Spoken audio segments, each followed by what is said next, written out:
Member for Calgary Forest Lawn. Mr. Speaker, Ivana fled Ukraine following the Russian invasion, hiding in Bulgaria, trying to reunite with her husband in Vancouver. She applied for a visitor visa but was refused because IRCC wasn't satisfied that she would return to Ukraine. Ivana's story is not unique. I'm hearing people calling the hotline or applying for visas are getting stuck in the same liberal-made bureaucratic mess Afghan refugees are facing. 140 countries around the world have lifted visa requirements. Why are the Liberals ignoring Ukrainian Canadians and opposition MPs' calls to implement visa-free travel for Ukrainians? The Honourable Minister of Immigration. Mr. Speaker, I thank the honourable member for his question and his conversations with me over the past number of days. The reality, Mr. Speaker, is we've announced a program that is going to allow for the fastest and safest way for people to resettle in Canada. With respect to the timelines that people are operating under, I would point out that as of today, there's already 6,265 Ukrainian nationals that have arrived in Canada since the beginning of January. We started moving the moment we knew this was a potential influx of newcomers who'd be seeking to come to Canada fleeing Putin's war. We will continue to do everything we can to ensure we process people efficiently and take down the barriers that may lead to an unjust refusal. Honourable Member for Calgary Forest Lawn. Mr. Speaker, if this government didn't cancel the Northern Gateway and Energy East pipelines and had stood up for the Keystone XL to be built, Canada would be oil self-sufficient. Regulatory delays, excessive taxes and costs have LNG projects struggling and partners selling out. Canada could be entirely natural gas self-sufficient if this government would just get out of the way. With the completion of these projects, Canada would be in a position to supply the world with clean, ethically produced energy. How is the government going to fix its regulatory systems to help the world reduce its dependence on Russian energy? The Honourable Parliamentary Secretary.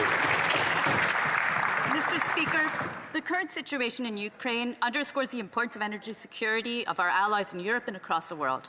Building more pipelines to increase oil and gas capacity, this would take a number of years and wouldn't address the current crisis in the Ukraine.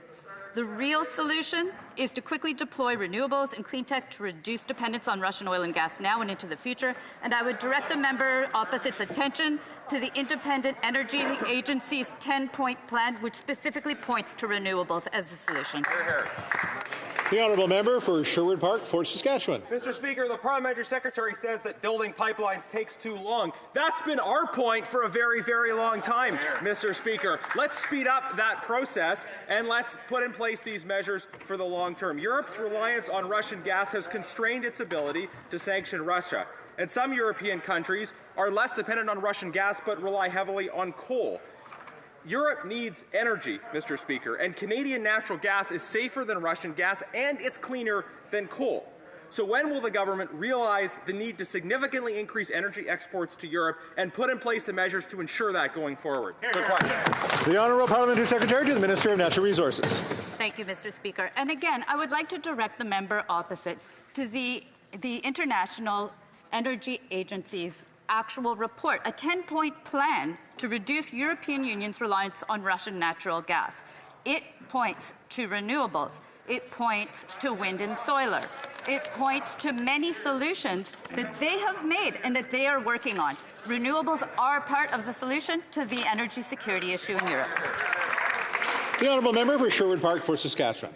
Mr. Speaker, it needs to be all of the above, and Canada needs to get in the energy export game to Europe. Mr. Speaker, many Ukrainian Canadian organizations are doing incredible work confronting the humanitarian crisis in the Ukraine.